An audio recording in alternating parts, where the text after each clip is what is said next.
नमस्कार विद्यार्थी मित्रांनो, पेपर फर्स्ट पेपर पहिला गणिताचा यामधलं प्रकरण तिसरं अंकगणित तिसरे डी अरिथमेटिक प्रोग्रेशन या प्रकरणाविषयी आज आपल्याला माहिती घ्यायची आहे। सराव संच 3.1 प्रॅक्टिस सेट 3.1 कसा सोडवायचा हे जाणून घेण्यापूर्वी आपणास काही घटकांचा अभ्यास करणं गरजेचं आहे। यामध्ये पहिल्यांदा आहे क्रमिका सिक्वेन्स।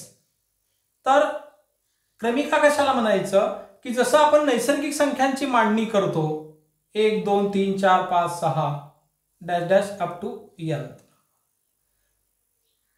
यामध्ये प्रत्येक संख्येमध्ये एक एकचा फरक आहे आणि अशी जी मांडणी असते संख्यांची या मांडणीलाच क्रमिका असं म्हणतात। एका विशिष्ट फरकानं त्या संख्यांची मांडणी केलेली असते तर अशा मांडणीला अंकगणिती श्रेणी असं म्हणतात।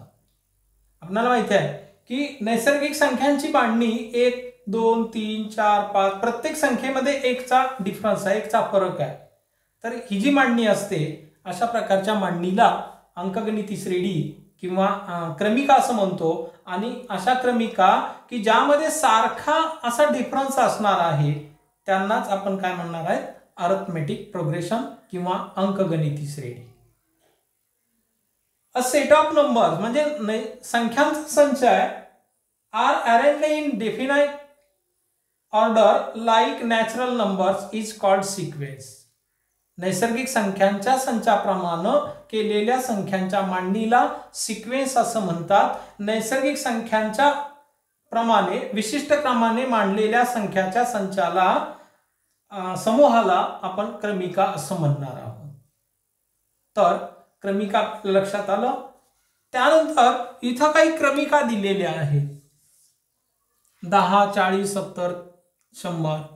इथं बघा हे दुसरं पद जे आलेलं आहे या दुसरं पद येण्यासाठी पहिल्या पदामध्ये एक ठराविक नंबर मिळवावा लागतो, एक संख्या मिळवावी लागते, ऍड करावी लागते आणि नंतर दुसरा नंबर मिळतो। नंतर तिसरं पद मिळण्यासाठी थर्ड टर्म मिळण्यासाठी सेकंड टर्म मध्ये एक ठराविक नंबर जो की पहिल्या पदात मिळवला तोच दुसऱ्या पदात मिळून तिसरा नंबर मिळतो, तिसऱ्या पदात मिळून चौथ्या क्रमांकाचा नंबर मिळतो। अशा रीतीनं केलेली मांडणी आणि मग इथं जर सारखाच नंबर मिळून एखादी एक क्रमिका येत असेल तर त्या क्रमिकेलाच आपण अंकगणिती श्रेणी असं म्हणतो। इथं बघा 10 आणि 40, तर 10 नंतर 40 येण्यासाठी काय करावं लागलं असेल, 10 मध्ये 30 मिळवावं लागलं असेल।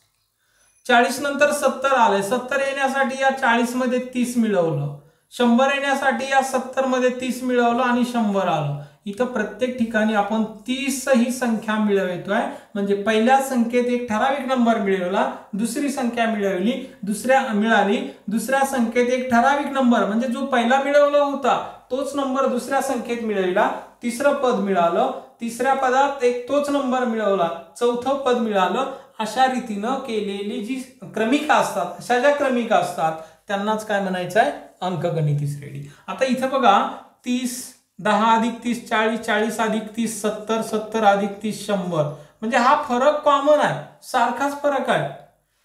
Difference are common in every two terms.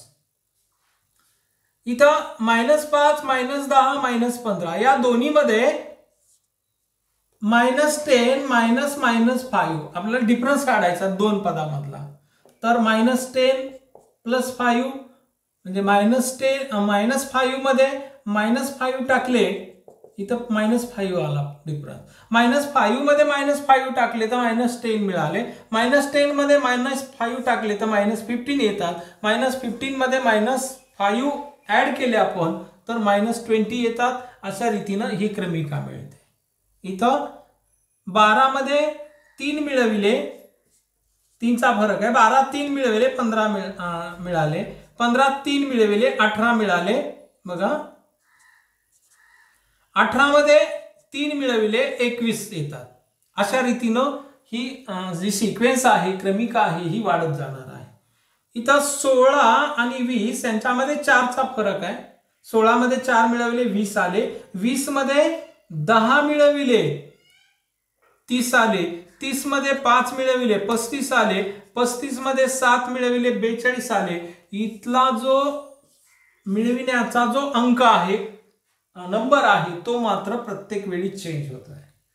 आणि मग अशी जी मांडणी असते क्रमिकेची, तर याला अंकगणिती श्रेणी म्हणायचं नाही. या वरच्या 3 मध्ये काय केलं बघा, पहिल्या संख्येत एक ठराविक नंबर मिळवला, दुसरी संख्या मिळाली, दुसरं पद मिळालं, दुसऱ्या पदात एक ठराविक संख्या मिळवली, तिसरं पद मिळालं, तिसऱ्या पदात ठराविक नंबर मिळवला, चौथं पद मिळालं.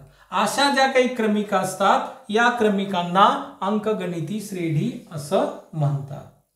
मग तुम्हाला लक्षात आलेलं आहे, सगळ्याच क्रमिका, सगळ्याच सिक्वेन्स या काही अरिथमेटिक प्रोग्रेशन असत नाही, सगळ्याच क्रमिका या अंकगणिती श्रेणी असत नाही. मग अशी जी एखादी क्रमिका असते, याला मात्र अंकगणिती श्रेणी म्हणता येत नाही. बाकीच्या या 3 आहेत, यांना अंकगणिती श्रेणी म्हणायचं आहे. तर आता आपण यामधला फरक कसा काढायचा, या अंकगणिती श्रेणीतल्या प्रत्येक पदातला जी की अंकगणिती श्रेणी असते, त्या श्रेणीतला प्रत्येक पदामधला फरक, पहिल्या आणि दुसऱ्या, दुसऱ्या आणि तिसऱ्या, हा जो सारखाच असतो, तो फरक कसा काढायचा याविषयी माहिती घेऊ. सराव संच 3.1 मधला पहिला प्रश्न, की काही क्रमिका दिलेल्या आहेत, अंकगणिती श्रेणी आहेत, क्रमिका दिलेल्या आहेत, तर त्या क्रमिका सिक्वेन्स दिलेले आहेत, त्या सिक्वेन्स अरिथमेटिक प्रोग्रेशन अंकगणिती श्रेणी आहेत काय असतील तर सामान्य फरक काढा. इथं एक क्रमिका दिलेली आहे 2 4 6 8. हा सराव संच 3.1 मधला प्रश्न पहिला आहे.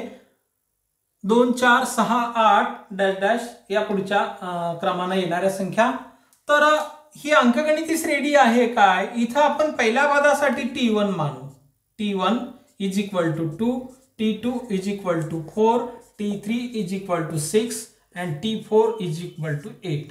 पहिल्या पदासाठी 2 मानलं, दुसरं टर्म पद 4 आहे, तिसरं टर्म हे 6 आहे आणि फोर्थ टर्म 8 आहे. फरक काढायचा आहे अगोदर. मग फरक काढताना T2 मायनस T1 करायचं बघा. T2 मायनस T1 म्हणजे डिफरन्स, फरक कळेल. T2 किती आहे, 4 minus 2 is equal to 2. D is equal to आता T3 मायनस T2 करायचं. T3 minus T2. मग इथं T1 आहे. T3 minus T2 6 minus 4. तिसरं पद 6 आहे, दुसरं पद 4 आहे, 6 वजा 4 2. D is equal to T4 minus T3. T4 किती आहे, 8 मायनस 6 इज इक्वल टू 2. येथे फरक कसा आहे, फरक बघा 2 आलेला आहे. येथे पहिले पद किती, 2 आहे. पहिल्या पदासाठी आपण A म्हणणार आहोत. फरकासाठी D डिफरन्स. आणि मग येथे पहिले पद बरोबर 5 व सामान्य फरक किती आहे, D बरोबर 2 आलेला आहे. तो स्थिर आहे, कंटिन्यू तोच राहतो फरक. A बरोबर 2, D बरोबर 5, फरक सामान्य आहे किंवा सामान्य फरक T बरोबर 5, सामान्य फरक स्थिर आहे. आणि म्हणून काय, हा फरक जर सारखाच येत असेल तर याला काय म्हणायचं आहे, या सिक्वेन्सला अंकगणिती श्रेणी म्हणायचं. म्हणून 2 4 6 8 ही क्रमिका अंकगणिती श्रेणी आहे.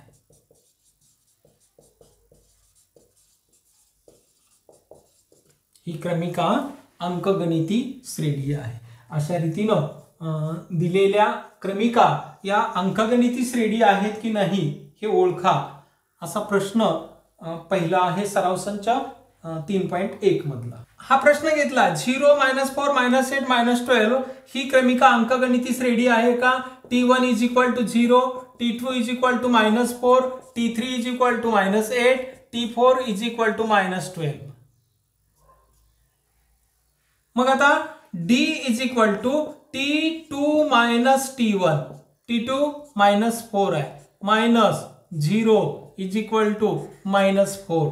D is equal to T3 minus T2, T3 आहे -8 मायनस T2 आहे -4 -8 minus minus plus 4 -8 plus 4 is equal to -4.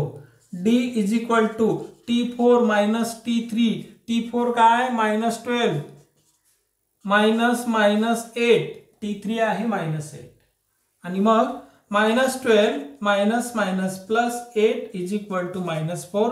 इथं -4 आला डी, इथं डी -4 आहे, इथं डी -4 आहे. मग ए इज इक्वल टू 0 आणि सामान्य फरक डी इज इक्वल टू -4 स्थिर आहे, तो बदलत नाही आणि म्हणून 0 -4 -8 -12 डॅश डॅश ही क्रमिका अंकगणिती श्रेणी आहे.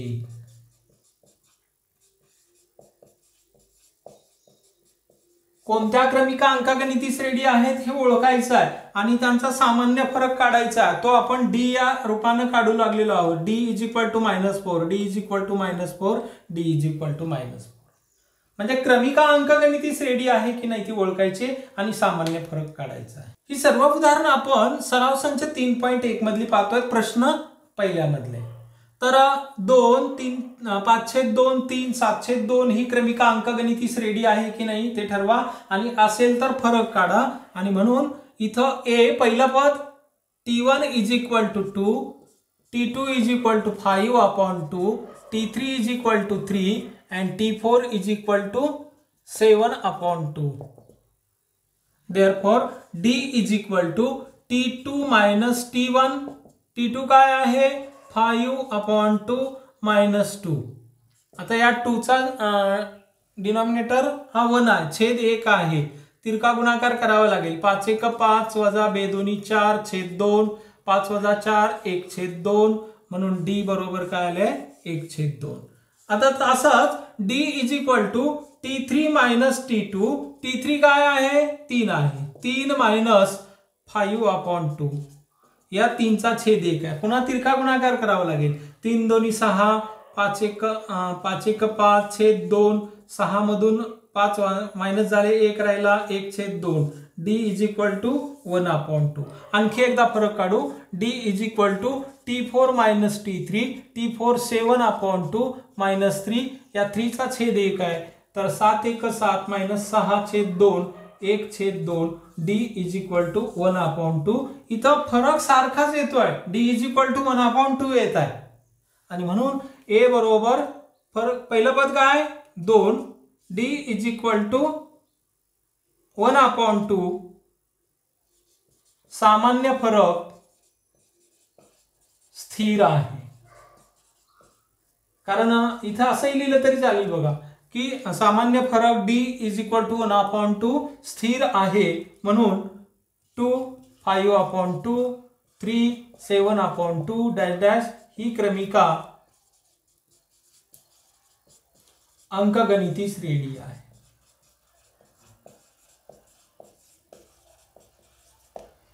अशा रीतीनं प्रश्न पहिला सराव संच 3.1 मधला कसा सोडवायचा ही आपण माहिती घेतली. हा जर फरक सारखा येत नसेल ना तर आपण काय लिहायचं आहे D इज इक्वल टू किंवा इथं डायरेक्ट लिहावं लागेल सामान्य फरक स्थिर नाही आणि म्हणून दिलेली क्रमिका ही अंकगणिती श्रेणी नाही. म्हणजे इथं एक वेगळीच संख्या आली 3 आलं, इथं 5 येईल, इथं 2 येईल, म्हणजे प्रत्येक वेळी फरक वेगवेगळा येतोय, मग तो स्थिर नाही आणि म्हणून दिलेली क्रमिका अंकगणिती श्रेणी नाही. असं या प्रश्न सोडवताना तुम्हाला अशी उदाहरणं येणार आहेत की फरक सारखा नसणार आहे काही काही उदाहरणामध्ये, त्यावेळी त्यांना लिहावं लागेल की दिलेली क्रमिका अंकगणिती श्रेणी नाही.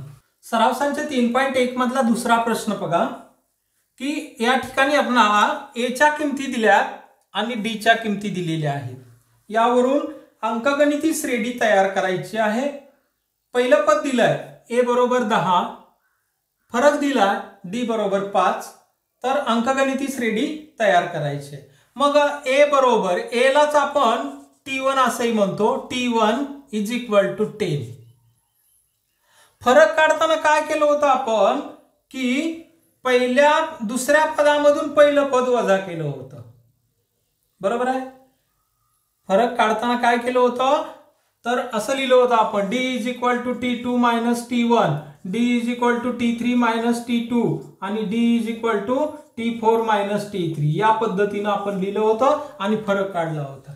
आता फरक दिलेला आहे, पद काढायची आहेत, मग याच्या उलट क्रमानं जावं लागेल आपल्याला. मग पहिलं पद मिळालं 10, दुसरं पद T2 इज इक्वल टू, इथं जसं फरक काढण्यासाठी T2 मायनस T1 केलं होतं तसं दुसरं पद काढायचं आहे आणि मग काय करावं लागेल की इथं डी दिलेला आहे तर T1 प्लस डी पहिल्या पदात फरक मिळवावा लागेल आणि मग पहिलं पद काय आहे 10 अधिक फरक 5 बरोबर 15. T3 बरोबर T2 प्लस डी, T2 काय आलेला आहे 15 प्लस फरक 5 बरोबर 20. T4 T3 प्लस डी 20 अधिक 5 बरोबर 25 आणि मग पहिलं पद मिळालं ते 10, दुसरं 15, तिसरं 20, चौथं 25 आणि मग अंकगणिती श्रेणी मिळून गेली. आता इथं आपल्याला काय मग ती म्हणून ती अंकगणिती श्रेणी 10, 15, 20, 25 या क्रमाने ती असणार आहे. लक्षात आलं. काय दिलंय पहिलं पद दिलंय आणि फरक दिलाय, यावरून अंकगणिती श्रेणी ओळख तयार करायची आहे किंवा निर्माण करायची आहे. आता आपण यामधलं दुसरं उदाहरण घेऊ. सराव संच 3.1 मधला प्रश्न दुसरा. फरक पहिलं पद दिलंय, फरक दिलेला आहे, अंकगणिती श्रेणी तयार करायची आहे. मग ए लाच आपण पहिलं पद म्हणतो T1 ते आहे 6. दुसरं पद मिळवायचं आहे T2 is equal to T1 plus D. पहिल्या पदामध्ये फरक मिळवायचा. पहिलं पद काय आलंय 6, त्यामध्ये फरक मिळविला -3. 6 मधून 3 मायनस झाले, शिल्लक राहिले 3. दुसरं पद काय आलं 3 आलं. तिसरं पद दुसऱ्या पदात फरक मिळवायचा आहे T2 प्लस डी. T2 आलेला आहे 3 प्लस -3 फरक -3 आहे. 3 plus -3 3 minus 3 is equal to 0. T3 आलं 0. T4 T3 plus D. तिसरं पद अधिक फरक. तिसरं पद काय आलं 0 अधिक फरक आहे -3. 0 प्लस -3 इज इक्वल टू -3. पहिलं पद 6, दुसरं 3, तिसरं 0, चौथं -3. म्हणून ती अंकगणिती श्रेणी काय मिळते दॅट अरिथमेटिक प्रोग्रेशन इज 6 3 0 -3 या पद्धती. अशा रीतीनं फरक आणि पहिलं पद दिलं असता अंकगणिती श्रेणी तयार करणे हा या सराव संचामधला दुसरा प्रश्न आपण या ठिकाणी पाहिला. राहिलेली उदाहरणं तुम्ही सोडवायची. सराव संच 3.1 प्रश्न क्रमांक 3 प्रॅक्टिस सेट 3.1 क्वेश्चन नंबर 3. काय सांगितलेलं आहे की पहिलं पद आणि सामान्य फरक काढायचा आहे. तुम्हाला अंकगणिती श्रेणी दिली आहे. Bye given arithmetic progression find first term and common difference of each of the arithmetic progression. दिलेल्या प्रत्येक अंकगणिती श्रेणीवरून पहिलं पद आणि सामान्य फरक काढा. मग ए इज इक्वल टू T1. पहिल्या पदालाच आपण A1 म्हणतो. पहिलं पद मिळालं ते 5. हे झालं. पहिलं पद किती मिळालं 5. आता सामान्य फरक डी काढायचा म्हणून D is equal to T2 minus T1. दुसरं पद काय 1 आहे. T2 1 minus 5. दुसऱ्या पदामधून पहिलं पद मायनस करायचं मग ते येईल -4. D is equal to -4. पहिलं पद ए इज इक्वल टू 5. आता आणखी फरक शोधायचा आहे बघा. D is equal to T2 minus T1 केलं, आता T3 मायनस T2, T3 काय आहे -3 आहे, -3 मायनस दुसरं पद 1, -3 minus 1 is equal to -4, D is equal to -4. नंतर D is equal to T3 minus T2, T4 minus T3. लक्षात येत आहे ना काय केलं बघा, पहिलं पद मिळवलं 5, ते दिलेलंच आहे. नंतर फरक काढताना T2 मायनस T1 केलं, दुसऱ्या पदातून पहिलं पद वजा केलं, -4 आलं. नंतर तिसऱ्या पदातून दुसरं पद वजा केलं, -3 मायनस 1 इज इक्वल टू -4, फरक मिळाला. आता चौथ्या पदामधून तिसरं पद मायनस करायचं आहे, T4 मायनस T3, T4 आहे -7, T3 आहे -3, T4 आहे -7 -3, -3 येणार आहे. हा इथं चिन्हाकडे लक्ष राहू द्या.